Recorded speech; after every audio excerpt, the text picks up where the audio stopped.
જાલોદ નગરપાલિકાના નિવૃત્ત કર્મચારીઓને 10 વર્ષની લડત બાદ પેન્શન મળતા પરિવારમાં ખુશીની લહેર છવાઈ. જાલોદ નગરપાલિકામાં 2015 અને તેના પહેલા પોતાની વયમર્યાદા મુજબ 13 જેટલા કર્મચારીઓ નિવૃત્ત થયેલા હતા.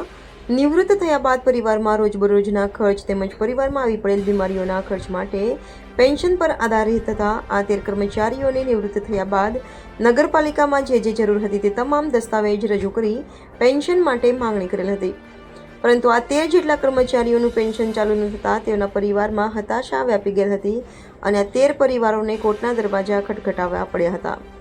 આ 13 જેટલા પરિવારો દ્વારા આશરે 10 વર્ષ સુધી પોતાના હક માટે ન્યાયિક માંગણી માટે કોર્ટમાં કેસ લડી રહ્યા હતા. છેલ્લે સત્યનો વિજય થાય છે તે વાત સાચી પડતા કોર્ટ દ્વારા આ 13 કર્મચારીઓને વ્યાજ સાથે પેન્શનની રકમ ચૂકવવાનો ઓર્ડર કર્યો. Reporter Pankaj Pandit, Gujarat crime news, Jhalod.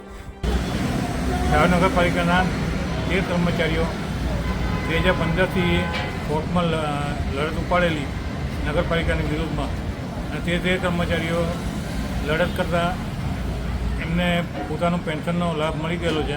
અને તે 13 કર્મચારીઓના લાભના પૈસા બેંકોમાં ટ્રાન્સફર થઈ ગયેલા છે. અને આના આધારે એમ કે તમામ કર્મચારીઓ ખુશીની લાગણી જાહેર થયેલી છે, જાહેર કરે છે. અને એમને જે લાભ મળ્યો છે એ બદલ ખૂબ ખૂબ આભાર કર્મચારીઓનું માને છે.